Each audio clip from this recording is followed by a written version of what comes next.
There are stains on your photo, little cracks on your rusty frame, stuck in the muddle, but it's okay. I don't have the pieces of your home buried in the flashbacks. All these wicked nightmares have gone cold.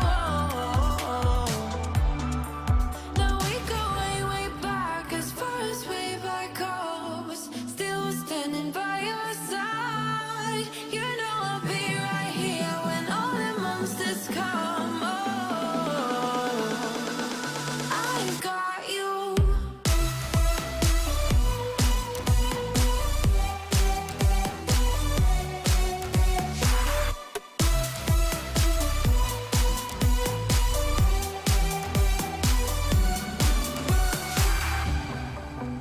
You grew old in suburbia, where pretty demons never show, shifting shapes in millenniums, but you're okay. I don't have the pieces of your home buried in the flashbacks. All these wicked nightmares have gone cold.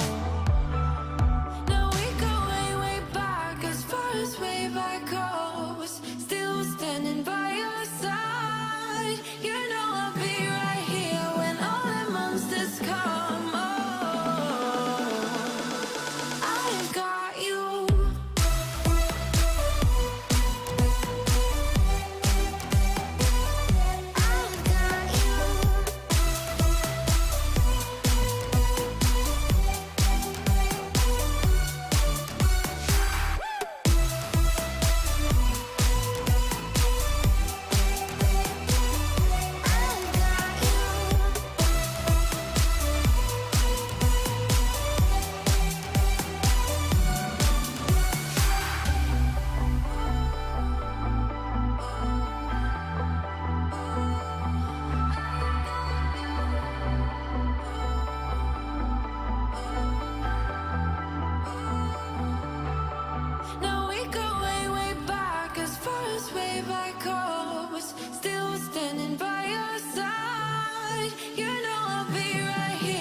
Yo, what's up, everyone? Happy Saturday.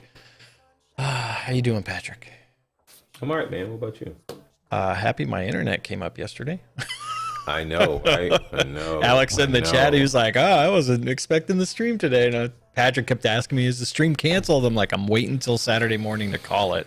And it came back. So it was down for a long while yesterday. So it was not fun. Not fun. And then Patrick, I was going to mess with you a little bit. I was going to leave my other headphones on. And I was like, no, I'll put on these.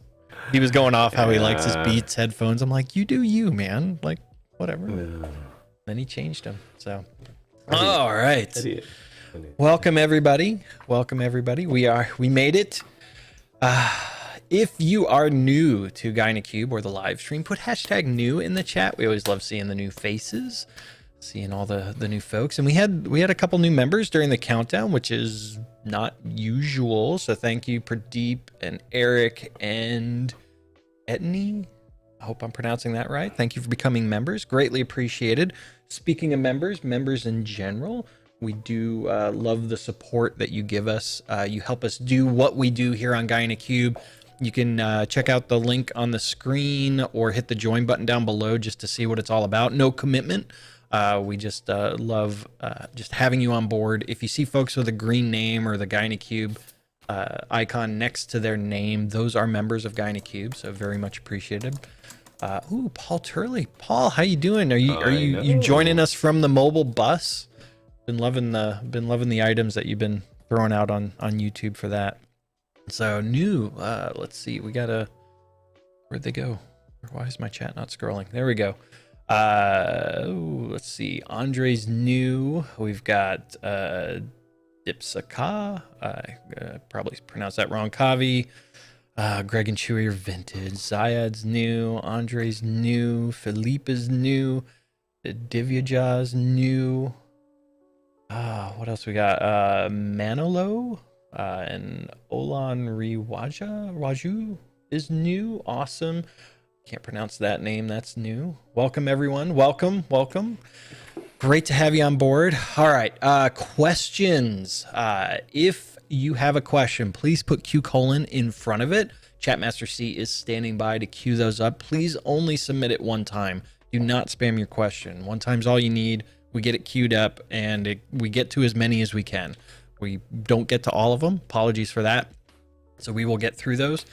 We do have a 3 strikes rule here on GuineCube. So Chatmaster C, as well as any of the moderators, those folks that are kind of a bluish name with a little gear or wrench next to their name, so they can put you in a timeout. It's a 3 strikes rule, and you will get put out in a time. Oh, Chatmaster C, that was not a good. Yeah. Okay.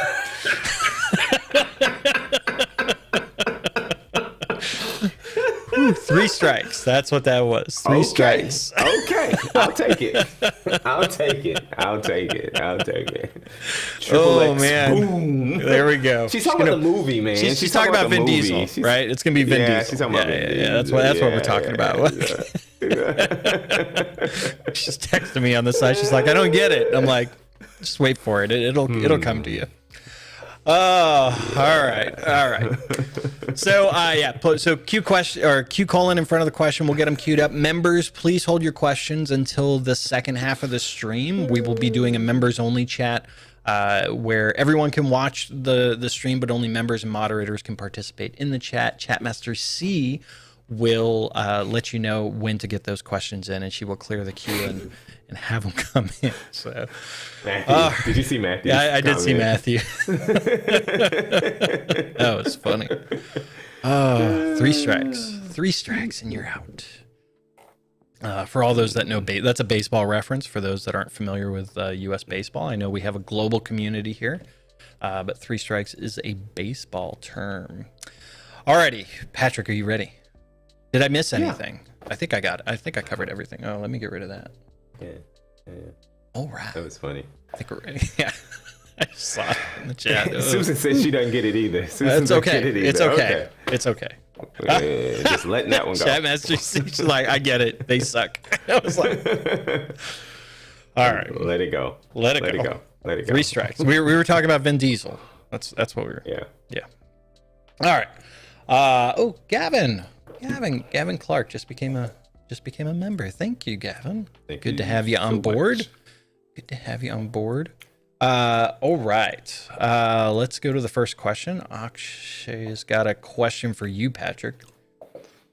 We're facing rendering issues in paginated reports. In a matrix visual, the row headers are shifting to the top while scrolling. Is there any issue here? Anyone facing the same? So, I think Bogdan. Did Bogdan comment on that? I think Bogdan commented on some I saw him stuff about comment on paginated report. something, yeah, but I didn't catch what it was. Let me see if I can find it here. But one of the things I think there's a feature, right, to keep the headers. Yes, to lock them. But you can turn that off to where they go away. So So Bogdan said that was for a different question. I thought it was a performance related thing that he commented on. There's a property. You got to go. I don't know what it is. Paul Turley may know. Paul Turley may know exactly what it is. Get Paul's recipe book. It's from 2015, I think. It's old, but it's great.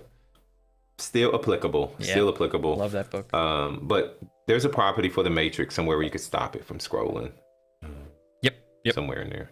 I thought it was off. I didn't think it scrolled by default, which means you turned it on. I didn't think it scrolled by default. Yeah. Did you see Matthew's thing?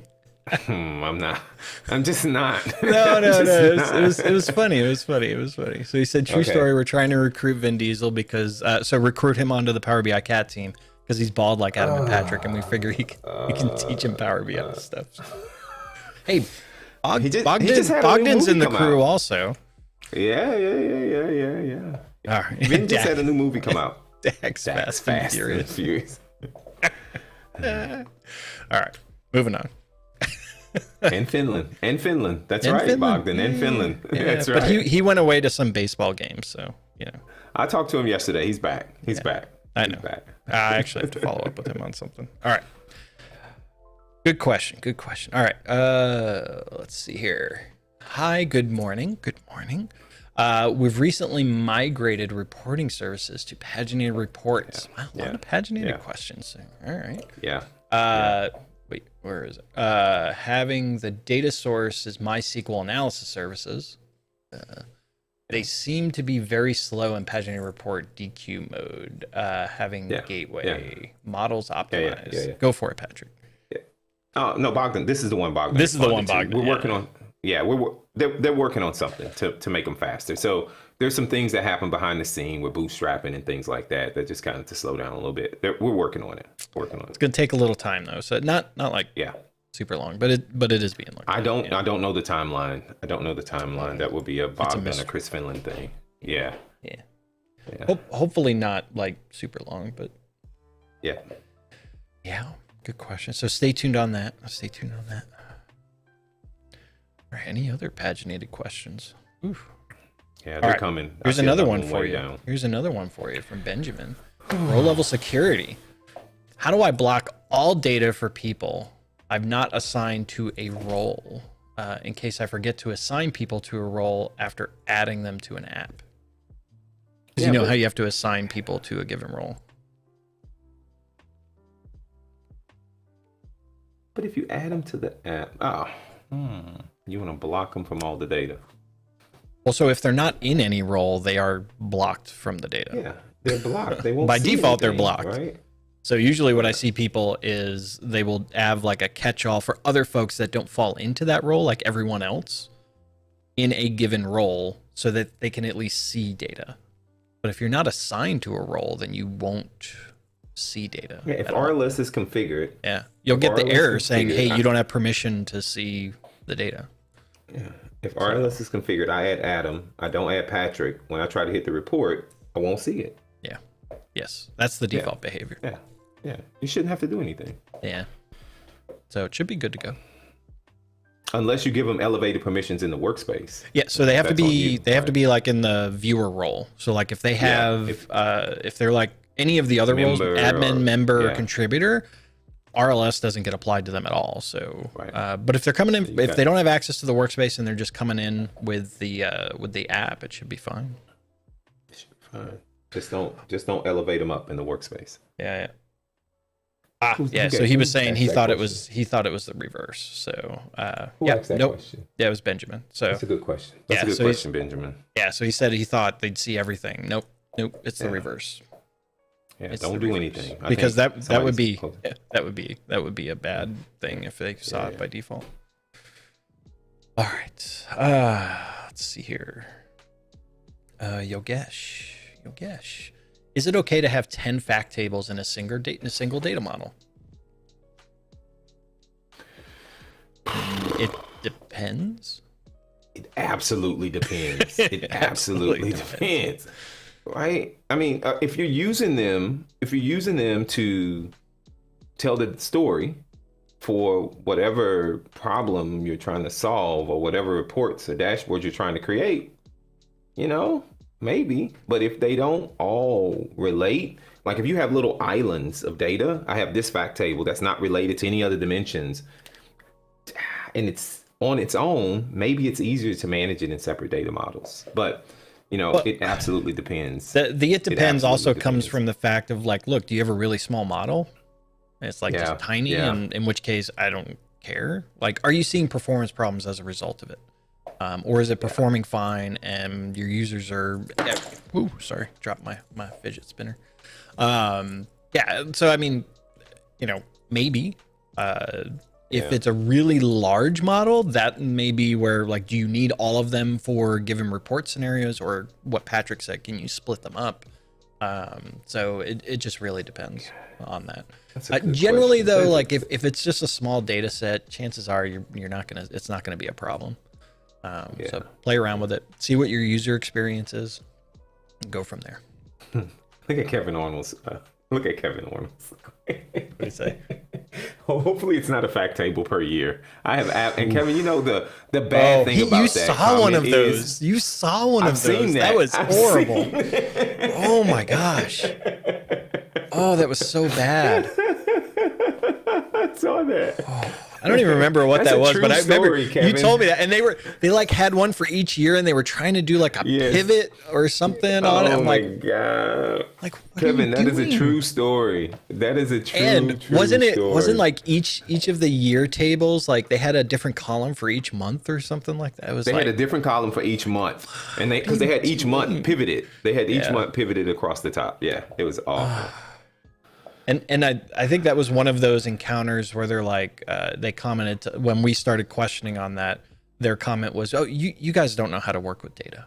Yeah, they told me I didn't know anything about data modeling. That's what they told me. Okay, Yeah. just remember you And then you know what I us. said? You know what I said?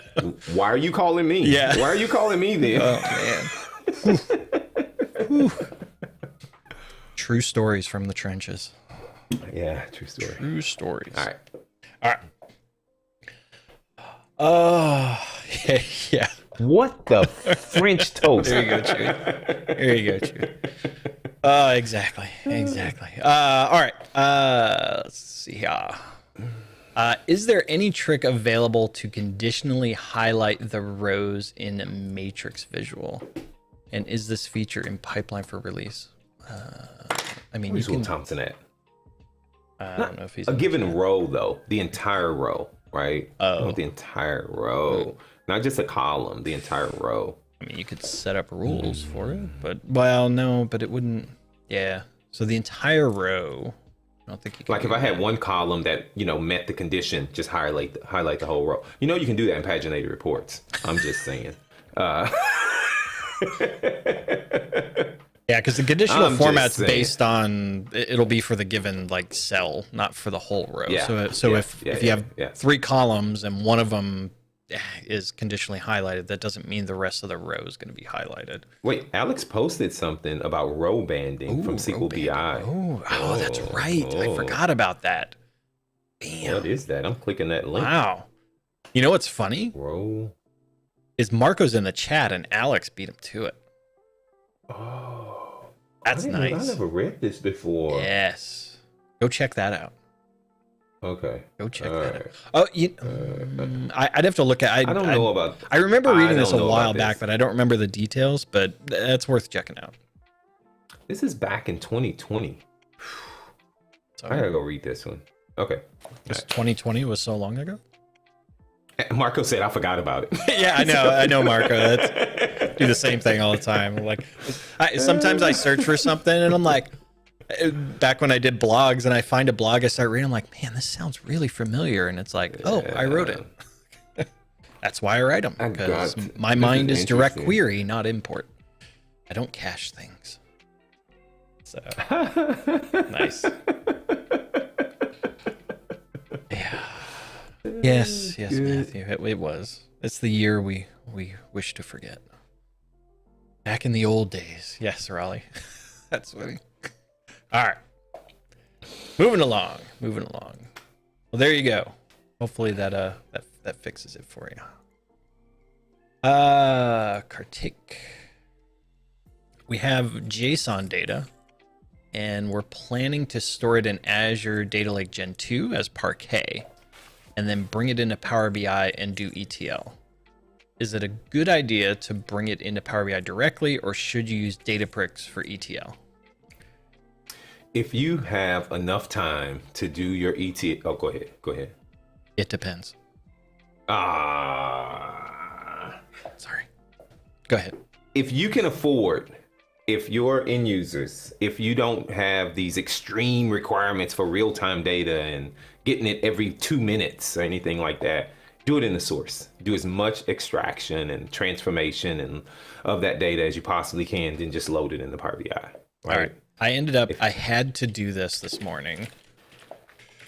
I gotta remember the link. I think this was it. Yes, I'm gonna put this in the link, or put this in the chat. I like it, man.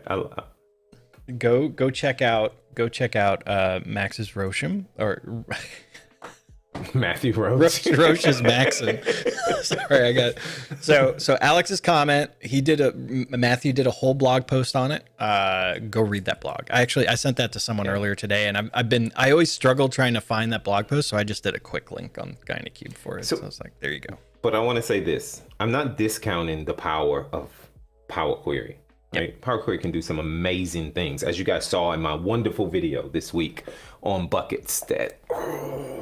But Power Query can do some really magical things. And if you don't have access to the source, Power Query probably can handle all your ETL for you. I'm sorry, I'm still giggling. Sorry. But if you can push it back, right? If you can push it back. And the other thing too is, like, I know a lot of folks use Databricks for like ETL stuff too, but there's other options there as well. So whether you're using Azure Data Factory, you're using even if you're doing stuff inside of things like Synapse or SQL, like there's a lot of different and there's nothing wrong with doing it in Databricks either. So I know a lot of folks that do, and it's very successful. And Yep. I'm looking at these comments, Adam, and people really love my video this week. A lot of people like my video this week. I only remember the one. I only saw the one from Kendall. That was it. Is that your attribution to everyone in the chat, or? Pa Beater said he loved my video also. So was he referring to that video specifically, or? Yes, because I just made a comment about it, so I'm sure he was talking about that video. All right. He said it was neato. He said it was neato. Yeah. And then he said he had another option that he put in the comment. So you didn't cover everything. Patrick's the bucket. I'm the bucket master. I'm the bucket master. All right. Kendall, everybody likes that's it. everyone. Stop, Adam. Just stop. Kendall, your comment set Patrick off though. Like there was something specific that he's yes. There was someone in the comments that Patrick didn't appreciate, and I had to hold him back. Stefano said, "I'm the guy in the bucket." Okay. No, it was a great video. Don't get me wrong. I love the video. It was a great video. It was a great video. I love all Will Smith videos. Oh God! All right, now we move on. Getting jiggy with it. All right. Down in Miami. All right. Okay. We are facing performance issues in Pageant. This was probably what Bogdan responded to. Wait. Reports load quickly in Report Builder, but when deployed to Power BI service, there's a performance issue. Yeah. So that's the thing where there's some stuff going on there, and there's going to be updates coming to help with that. So stay tuned. I'm laughing at Thomas's comment. I saw that. So Thomas, I will say that video got a lot of views. So you might be alone there, my friend. That shocked us too. I'm like, wow. Yes, I would have never thought that video would have took off. Anyway. Yeah, T-SQL all the way. I'm with you. I'm with you. All right, let's go back to how we doing on time. Oh, we got plenty of time, man. We're cranking through these questions and having a good time on the way. I love it. Yeah, we're having a good time. All right. Syed, I'm trying to use a slicer value in a column formula, but it's not working properly. A slicer value in a column formula. So meaning a conditional column? The value which is captured in the formula is blank. Would appreciate tips. So if it's a conditional column, or calculated column, not conditional, calculated column, that doesn't take into account any of slicers or filter context or any of that, because it's done at time of processing and it's not at the user interaction. I don't know if that's what you mean by column formula. I think they're trying to. I think they're trying to grab the selected value. Yeah. Well, so this is my question. When you say column formula, do you mean a measure or a condition or a calculated column? Because there's a difference. And if it's a calculated column, then that absolutely makes sense why it's not working. But if it's a measure and you're trying to get selected value, there may be something else going on. Yes? No? Patrick? Yeah. No. Yeah. You're right. Yeah. Calculated column. Bam. I was right. Calculated column. Yes, that won't work. That will not work because it doesn't have context. It's processed at the time of processing or refresh, not at user interaction. So that won't work. So you can't do that. It will not take into any account slicer interactions. It's a static value that is materialized in the model. So it's already loaded up. But why are you creating a calculated column? Anyway, that's a conversation for another day. And I would say, what's the scenario where you're doing a calculated column where you want it to take into account a slicer? Why wouldn't a measure be there? So, Wyatt, thank you, sir. Thank you, sir. The soon-to-be It Depends t-shirt. Yeah. So, Chatmaster C has made that comment to me. Actually, she made it to me yesterday, I believe. I need to get on that bandwagon. Yeah. She said I told him that yesterday. Yeah. See? Yeah. See? All right. Cool. Moving on. All right, Kevin. When to use composite models versus bringing some sizable data into your model, and best ways to share that data that's outside of this outside of the service. Looking to utilize Synapse Sql as engine for some data. Whew, that's a big question. Wait, let's break it down. Yes. Composite models versus just importing the data. Should I say it? It depends. It depends. It depends. So some of that's going to depend on, what's the size of the data we're talking about, right? What's the segmentation of the data? Where are they broken up in the logical data sets that are out there, or direct query sources? Why are we even thinking about using composite models? That's the question. Yeah. Why? That's the question. Why are we going that direction? So there's valid reasons for doing it, and there's some good scenarios where it really helps, and it can make a lot of sense. But why are we jumping to that first? So my personal stance is I always try to go the import route all up and say, does this make sense from an architecture perspective? And taking into account the size of the data, What all is going to be in it, the reports that are going to be used off of it, the answers that we're trying to get out of the data. Does that all make sense? And then there may be other scenarios. So like aggregated tables, I'm going to throw that into there as well because it takes advantage of composite models. So that's a great reason to help with scale of data. If you do have logical segmentation to your data, there may be reasons for using composite models. Or if you just want to supplement, a great reason for using composite models is, say you've got your source of truth, the central IT data, and you want to supplement that with like maybe from a corporate level or larger group level, you've got the data set there, but at a local team level, you're like, look, I want to supplement this with maybe an Excel file or something else. Like that's a great use of composite models. Yeah. So I think that answers that part of it. It's a big depends. This is a big depends, man. Yeah. Honestly, those are the conversations that Patrick and I normally get into. Also, like that's the normal stuff that when we start talking with large enterprise customers and scale of data, like those are things that we get into. And honestly, I find those items interesting. You can utilize. So the other thing, utilizing Synapse Sql. Okay. I go back to what's the size of the data. If you're using Synapse to begin with, I would expect that your size is larger than most, because you're probably not going to use Synapse with a wee bit of data. Yeah. Right. If you're even thinking about Synapse, thinking about Synapse. Right. Yeah. So then you're probably getting into like the ag table piece or things of that nature. So. Yep. And then the other thing you could do, and I've seen customers do this, where Synapse, like you may have like a lot of different data in your Synapse database, but that doesn't mean you're pulling all of that into your Power BI data set, right? So maybe you have like multiple fact tables in the Synapse side, but only in your data set, you're only pulling in one of those fact tables. Maybe you have a different data set for another fact table. So just because it's all in Synapse doesn't mean it has to all be in the Power BI data set. Yeah. No, it's so many things to talk about with that. So many things we could talk about. Hopefully that gives you some ideas, Kevin. Rich, thank you for becoming producer level. Wow, thank you. Very much appreciated. That's our top tier. Love it.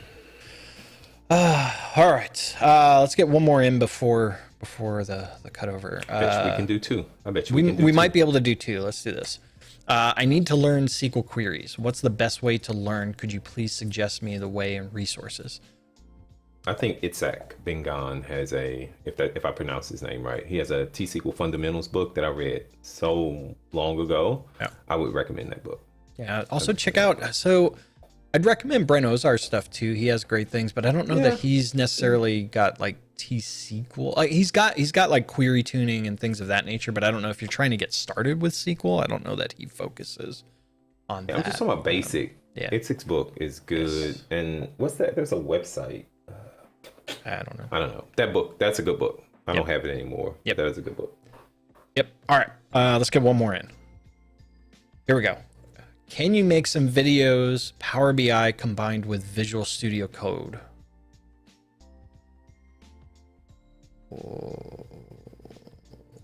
Why? What scenarios are you thinking? I haven't come across stuff when I'm working that is, I would say, an interesting scenario to make a video out of, or like an interesting story to tell there. I'm like, there are maybe some things you could do from a Visual Studio Code building a connector. Oh, somebody said. Okay. But yeah, that's a good one. Phil CMark, if you go over to dax.tips, Phil shows you how to like get everything you needed registered up with Visual Studio Code, all the SDKs and everything to start using it. And I think Thomas just said it. I was gonna say Tablet Editor, yeah. But most of the things, Phil shows you how to get started. And then Tablet Editor, really, you can do scripting, you can do all types of stuff in it, which, it's so much easier. That's what I would do. Yep. All right. Chatmaster C has cleared the queue. Members, get your questions in. We are cutting over to member-only chat. So this means that members are free to participate in the chat as well as moderators. And non-members, you can still watch the chat, but you won't be able to participate. You can still watch the stream and the chat, You just won't be able to participate in that. 1 second, I need to grab. Why did I close this? So again, if you want to learn more about what being a member is, go check out the join button. It has info there for you below. No commitment there, just if you want to learn more. All right. One of the benefits, while the members get their questions in, one of the benefits of being a member at certain tiers is you can go ahead and pre-submit a question. And so we do have one for today. So let's go. Mr. Tom sent one in. Is there a way to pull parameter values for published reports via PowerShell or some other way? So the scenario they have is each of my published reports has a customer ID in a parameter. I need to be able to pull a list of reports that show the report name and customer ID so I can track reports that have been published for each customer. Any suggestions? Good question. So one thing I'm going to start that off with is, first off, the parameters are tied to a data set, not a report. And so we can get that off of the data set. And then you can also, through the APIs, you can figure out like which, like from a lineage perspective, what reports are bound to the given data set. So that's something you can do. So let's cut over to my machine and I will show some things here. All right, let's do this. All right, so just real quick, I will show inside of a given data set. So like if I go to settings, we can see here that I have a parameter that's part of the, I don't have zoom it running. All right, we'll do that. So I do have a parameter that's part of the data set. And so if we want to find out what this is from a code perspective, what we can do is come over to our trusty console. I've actually installed, there's a REST API for this. So I'll put the link for the REST API in the chat. So that is an actual REST API to grab the parameters off of the given data set. But I'm going to use PowerShell, the Power BI PowerShell commandlets to go ahead and get this. And so what we need to do first is, let me go ahead and log in. Let's see if I can remember this off the top of my head. Look at him all fancy writing his fancy PowerShell. I think that was right. I think that was right. Bam. All right. Next part I've got pasted. So what I'm doing is I'm calling the Power BI REST method, and I'm calling so this is the workspace that it's in. That's the GUID. And then data sets, there's the GUID there, and then there's a list of parameters. And then what you're going to get is a JSON value. And here we can see CSV file name, and then there's the actual current value, and then you can parse that out. So Tom, there you go. You can do this from a PowerShell perspective. It's amazing. It's amazing. Did you like that, Patrick? Oh, no, that's great. That was beautiful, wasn't it? It's beautiful. I love all your PowerShell. Oh, yes. And then Jason, thank you for becoming a member. Very much appreciated. All right. Let me go back to the questions. All right, Tom. There you go, man. Thank you. Thank you for the super chat. Hopefully that helped you out. All right, Burning Suit. Burning Suit. Our friend This from is the an UK. interesting question. Anyone had any luck accessing the data Oh, set no, not this one. behind goals in Power BI? I've got goals working, but the associated data set appears empty. I haven't done anything with those yet. I played around with it, and I know the data set's there. I just haven't done enough there to know. That's my. I don't know why it would be empty. Yeah. That's my project for this week. I haven't done anything with goals, but I will this week. Yeah, I'm just trying to think off the top of my head. I would expect it to populate into the data set. Make sure, try refreshing also. I don't know if you can refresh on that data set. I don't know if it's, I don't know under the hoods what it's actually doing in the data set. So someone said I'm gonna go look at it. This is interesting. Okay. Yep. Who asked that question? Yeah, so Bogdan also said, Bogdan should know. So he said it should work in read-only mode. We'll check, but don't know by heart. Yeah, so yeah, it's interesting. Who asked that question? Just Burning Suit. Burning Suit. Okay. Yeah. Yep. So yeah, it should work. So of note, Burning Suit Bogdan's part of the engineering team. So, and his group owns goals. So the feedback has been given. So Yes. all right, Avenger Nerd Dad. So Laura. Oh, sorry. So Laura said it was empty also. Laura said it was empty. Laura also. said it was empty. I gotta look into it. Yeah, I found it was she said empty. it was empty. All right. Well, hopefully, if it is an issue, hopefully they get that cleared up. Yeah. So I'm sure Justina and crew would love to know as well. So we'll make sure that they know as well. Bogdan knows. So, but yeah, Bogdan knows. So good. All right, Avenger Nerd Dad. How to make a hierarchy out of a single column? Use case: Azure DevOps work item. Blah blah blah. All right, that's a Patrick question right there. I don't know. I don't know the answer to that. What do you mean? You can't drag it over and over again. No, but if it's an item that if the type is, so is the type each one of those, or is it like all in that? Is it like a string field that has all of those items in the string, or is it like just? Well, that's different. We can use the path function for that. Right. But, well, that but or can you do things in Power Query to split it up? What does the data look like in the column? That's the thing is I don't know. Is it right? Is it a space delimited? Is it bar delimited? Is it comma delimited? If so, you can use path function. The type, my understanding from the work items is like epic, feature, user story, and task are different type items. So it's a type that's defined, but there is a hierarchical structure to those. So like that can be like a feature can be related to epic. So I think the path piece is probably going to be the way to go. Yeah. And Redicat has a good blog post on that. So does Sql Bi. They sure do. Well, so if you look for anything about like parent-child hierarchies, like you'll find all sorts of stuff about pathing and things of that nature. So I would try, when you're searching for stuff, search for like parent-child or like you see a lot of that with like organizational structures where you can find that out. Yeah, so the type is all in one column, but there's relations from the ID perspectives, right? So that's what you're gonna. I want to see the data. I want to see the data. Average Nerd Dad. Bring the data to Missouri. Bring the data to Missouri when we meet you in person. Ooh, there we go. Bring the data. Bring the data. Geek out on it. Yeah, bring the data. I'll take it back to my hotel room with it and get intimate with it. All right.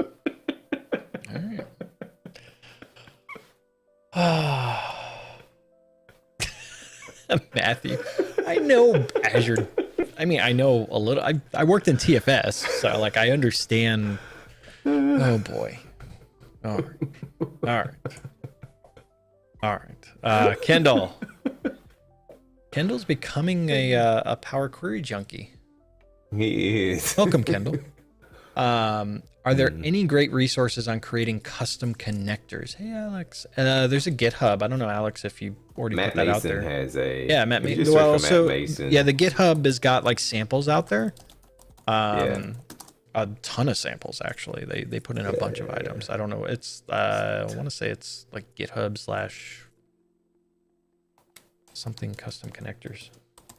So I bet you Alex already found it, didn't he? Freaking Alex. All right. So go check that out, Kendall. That's going to be the best. And Alex just dropped in the Microsoft Docs with walkthroughs, which will probably have the link to the GitHub repo as well. Yes. There you go. Bam. Or feature in it. There's an implied or counting state. Well, Interesting. Well, so to Matthew's point, is it? So because there's still got to be a relationship because they're each individual items within inside of TFS. Sorry, we're going back a little bit. So to Matthew's point, so yes, there's a given type, and I agree, like city, state, whatever, but you can have multiple features assigned to an epic, you can have multiple tasks assigned, so on and so forth. So, and I thought you could actually get a little wonky, and you could like assign tasks, like you can relate different types of items to any of them. I thought, I didn't think it was necessarily an implied hierarchy. So I could be wrong. It's been a while. So. We'll see. Yes. All right. I think someone's making fun of me. I saw Chatmaster C respond to something, but I don't know. Oh, Wyatt. That's funny. At least Chatmaster C doesn't drop F-bombs. So right. That's the thing, is the IDs are what is going to make that work, not the type. We can make it work. If you have the parent ID, you got it. That's what I want. You got it. And you could use the path function. Yes. And Sql Bi it's the IDs. Article. Yeah, it's the IDs that you're going to go after, not the type. You got it. Yep. Cool. All right. Moving on. All right. I'm trying to build a KPI comparing sales to quota. Quota table has amount for each rep, but the report either totals all quotas or is blank. Not sure what I'm doing wrong. The way you're doing you got to create a measure for that total and for that quota. Because I did this in AdventureWorks. They have a quota table, a sales quota, and it's annually. So you have your quota annually. So Adam would have quota for 2011, 12, 13, Same thing with me. And you so did a video on this, go ahead. Didn't you do somewhere? I don't. There's a video many moons ago. Oh, I thought it was a recent video. No, it's an old video. It's an old video that I did this. Right. And you got to make sure that when you pull that quota value, that those filters are being applied. Because if you don't, it's going to roll them all the way up for everything in the table. So like if I was trying to get the quota for Adam, I need to make sure that I'm either in the context of Adam somehow with the slicers or the filters or in the table. That way it'll just pull that one. And then if I'm looking for just that year, I need to filter it down. So you got to control it. And I think that's what you're missing. Yep. So, yeah, so it's really going to come down to how you're filtering it. I mean, I don't remember, but I did a video on this a long time ago. I thought you did. Past that, I mean, we would need to see the data to know and comment on like what's wrong. So, so if you are a trying to remember no. Well, so yeah, but if you're at the specific tier, I think it's visitor or producer. Pre-submit a question with a sample PBIX that's illustrates the problem and send it. Fix it up for you. Yeah, we'll play with it. Yep. Zach, thank you for becoming a member. Very much appreciated. All right. May make a good video if I haven't done one. Pretty sure you did one. I thought you did one. All right, Javier. Any experience on data flows flowing? Thought deployment pipeline in preview from June. Through That's deployment.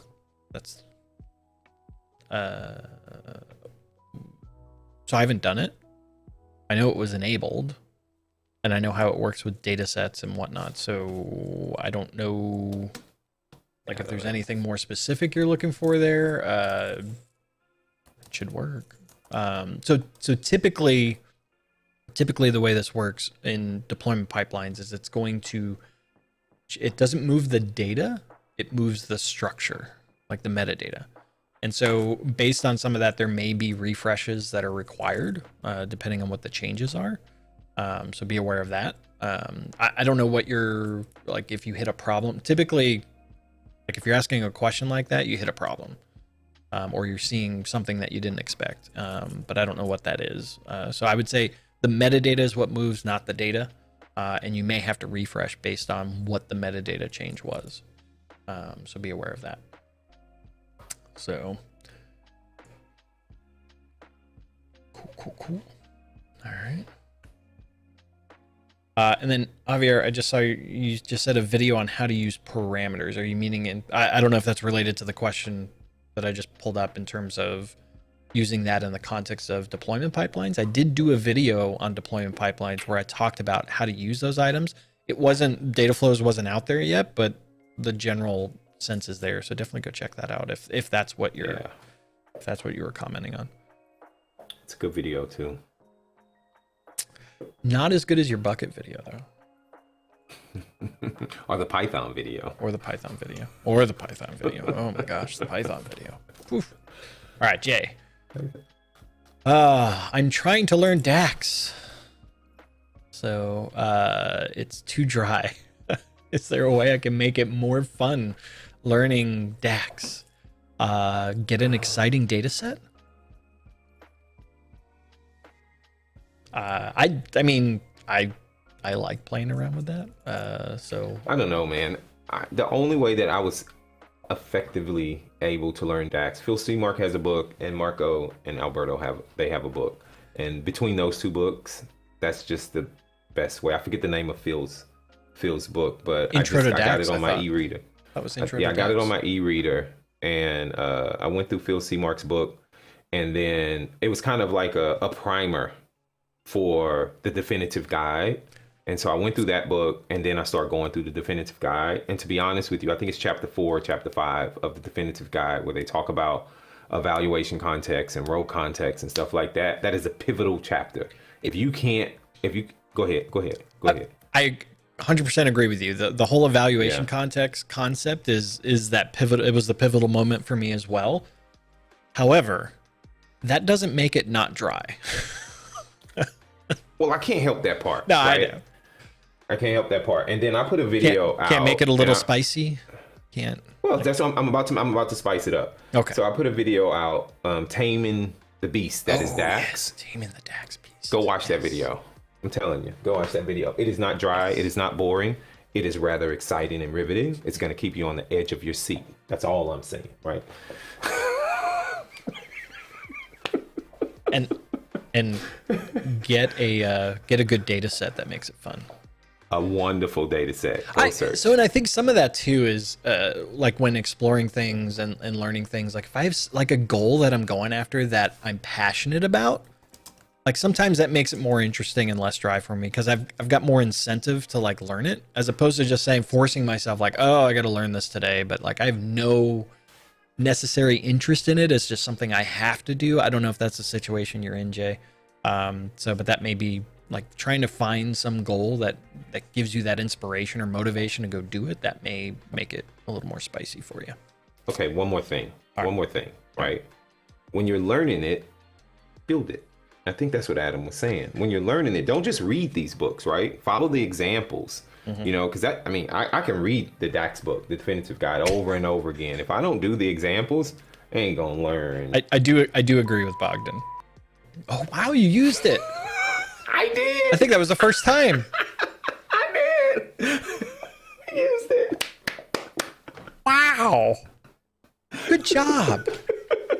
Good job. So anyway, I do agree with Bogdan's comment.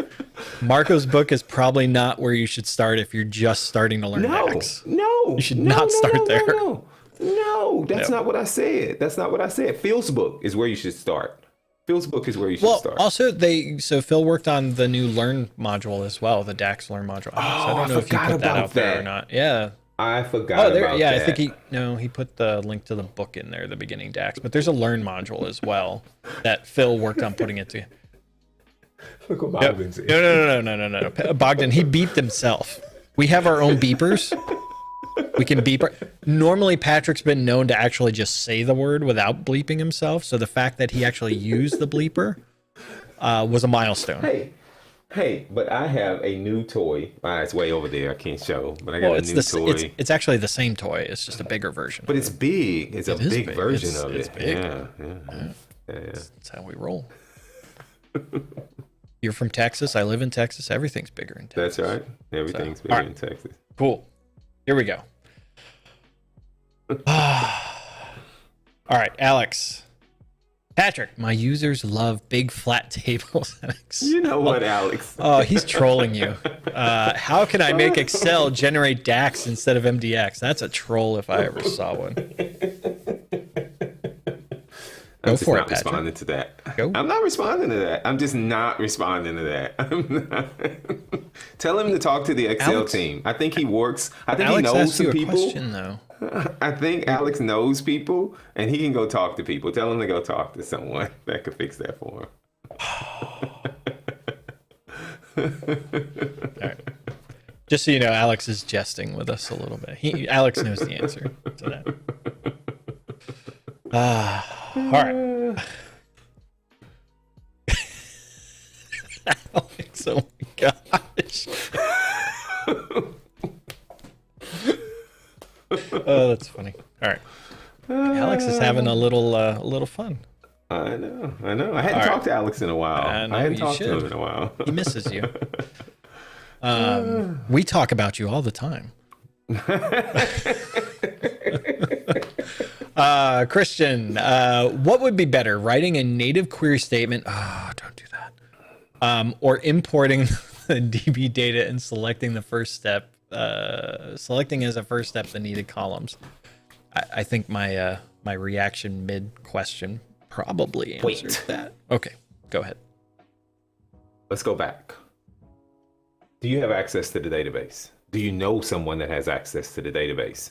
If you do, have them create some views for you that abstracts you away from the schema. Because it's likely that if you start writing queries and they change the schema, they may not alert you to these changes. But if they create some views, those views are going to break, right? Hopefully you have a good development life cycle, and when they change things, they check all the objects in the database, and so it'll all be updated, and hopefully they'll notify you of these things then. So do it in the database. If you can't do it in the database, go connect to the database and import it and remove your columns. Try to avoid native queries. I'm going to say this, and then Alex is probably going to but Patrick, you did a video where you could show us how to fold native queries. I did do a video and show you how to fold native queries, but then don't use the native queries if you don't have to. But and I did a video of how you can use incremental refresh with native queries. You did. Nobody watched that. You did. I did. A few people watched it. A few people watched it. Yeah. So native queries are as it was mentioned. Like you got to know like the pitfalls, ins and outs of that. It is an option. It's a tool in your tool belt. But I'd ask why you're doing that to begin with. And Patrick commented about pushing it to the data source. We'll go back to Matthew Roach's maxim, right? So can we push it back to the source and do it there as opposed to doing the native query? Or if it's not that big of a deal and you're just like renaming a few columns or do it in Power Query, as long as things are folding back, then that's better than doing the native query. Look at Nick's. When do you bring it back to 2 Minute Tuesday? Oh, you jumped to another. When do you I want to ask you a more serious question, though. I want to ask you something that's a little more serious. Nick, the answer there is we're not. So if you were wondering. Go, Patrick. I woke up Monday morning and I went to Gynacube and I was waiting for a roundup video. And I'm just... Oh my gosh. All right. Everyone that's in the chat, I just want to know, do you guys miss the roundup videos? That's not the numbers way more than the chat in this case. You know, I think the chat might be a little biased. The chat may be a little biased. So is what I'm saying. It's slanted a particular. It's slanted a particular way. Look, people. Oh, see. Somebody, Matthew said they were lame. The numbers would agree with Matthew. Okay. All right. Moving on.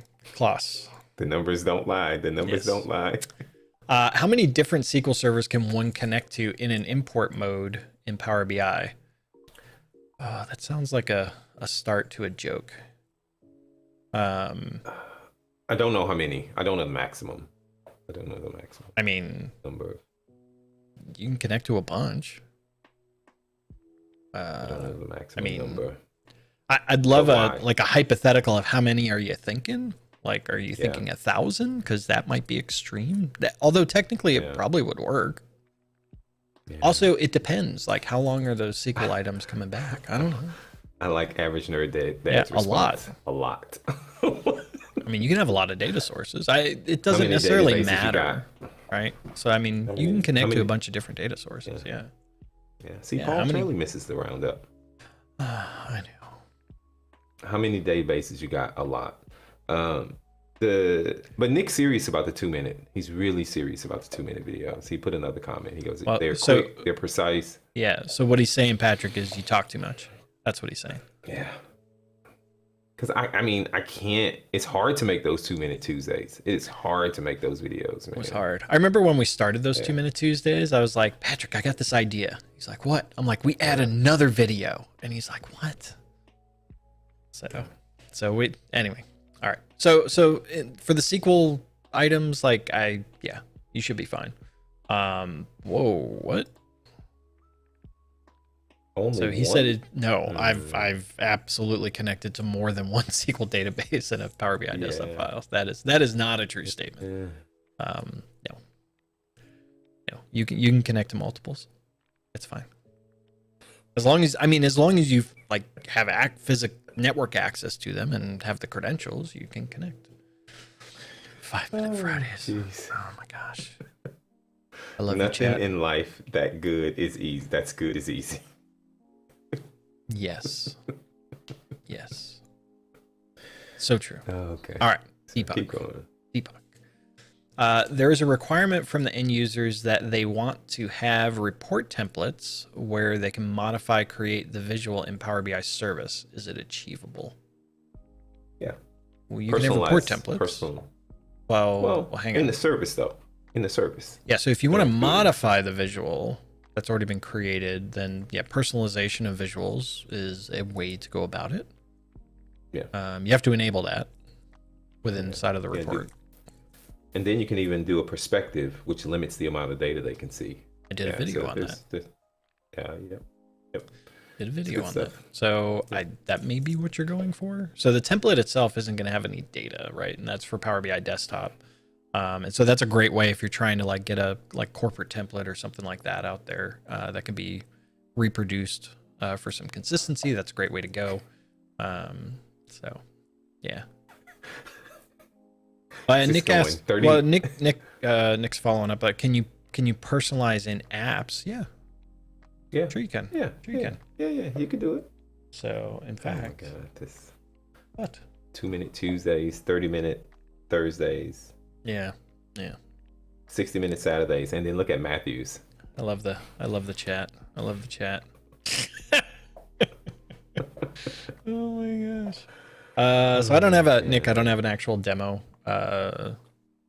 set up right now. But yes, you can. And I believe in the video I did that. I did it from the app. So yeah, should be fine. All right. We're bumping up against the clock. Let's keep going. A different perspective. I did one on a different perspective with Power BI personalized visuals. Yeah, but what was that was the old one that you did. What was the one that I did? It wasn't like that was like what was the title though. It had to do with the it had to do hang on, all right, now I gotta look. It was a little bit ago, not super long ago. Was that that was the 3 approaches for dynamic axis. There you go. Bam. Check out that video. Pretty sure that was the one. Oh my God. Oh, Paul. Oh, Paul. All right. Let's do Jason's got one. If you get the message unable to reserve enough memory when you're doing a dataset refresh, ooh, that's bad. Where can I see what memory is being used live so that I can see when I'm nearing my P1 capacity limit? So the Premium Capacity Metrics app, if you're on Gen 1. If you're on Gen 2, the memory stuff's not there yet, but I believe it's coming. So stay tuned on that. But the Capacity Metrics app's the only thing that's going to give you that info. The other thing I would do, depending on your local machine, is check... try it in Power BI desktop if you can. That's probably a lot of items, but you can try it there. But also just do general optimization too, like what's going on there. One thing you may be able to do also to help, I don't know how much you would get if you actually hit that error, but running the profiler trace, check out Phil Seamark's blog on visualizing your Power BI refresh to see what's going on there. That's a tough one. I mean, the memory, it's going to just tell you it's that data set. So if you already know you got an error on it, you already know the data set. And I think that's probably all the metrics app's even going to give you. I'm just trying to think what else you're going to get there. Where else can you go? The log analytics information with the AS trace information gives you some good info about the refresh itself, because there's actually some breakdowns on the refresh that may be helpful as well. So check that out. Yeah, outside of that, it's just optimization at that point. And to average nerd dads, no, the audit log doesn't have anything around that. No, nothing. No. Nothing. All right. Whew. That was fun. Did you enjoy that? When you yawn, I say that's fun. And I did. Yawn. I did. Oh my gosh. All right. Thank you, everyone. I think we bumped up to the clock. We did mention Missouri earlier, and I saw some questions about that. So if you are curious, I'm going to put a link to Collab Summit in the chat. Patrick and I will be at the North American Collab Summit in August. So it's August 9th through the 11th. It's in Branson, Missouri, or Missouri, depending on where you're from. So go check that out. And we may be going to Belgium. What's this May bit? We're going to Belgium. And we're going to Belgium. Wow. Assuming nothing COVID related blocks any of that. Yes. Okay. So we may be going to Belgium. So the plan right now is Belgium for Data Mines Connect in October as well. So yes, that same week there is a Houston event as well, which we will not be at. So awesome. Yes, Data Mines Connect. What's the link for that? .be, datamines.connect.be. Datamines.be. Is that it? Pulling it up. It's not coming up. Oh, that is it. All right. There's the link for Data Mines in Belgium. It's not in Brussels. So also that reminds me, Patrick, I need to talk to you about that. Casper pinged me on something. So I need to talk to you about I'll be here. Yes. I'll be here. All right. Oh, look at that. Gavin Clark said he's going to Data Mines also. Right, Gavin. We'll see you, Gavin. Right. We'll see you in Belgium. Excellent. Excellent. All right, everyone. Thank you so much for being with us this Saturday. Always a pleasure.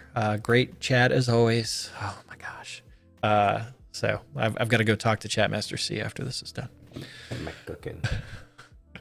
All right, everyone. We will catch you next Saturday. Same bat time, same bat channel. Have a great weekend. You and I, we are so random. You bring the darkness to the light, split the atom. I ignore the fact that this will never last. Your words come out so soothing that I forget that this thing is confusing. Having such a blast, but don't ask where my head is at. 'Cause I'm cruising through the rush of us. I don't care about love, just need your touch. Want you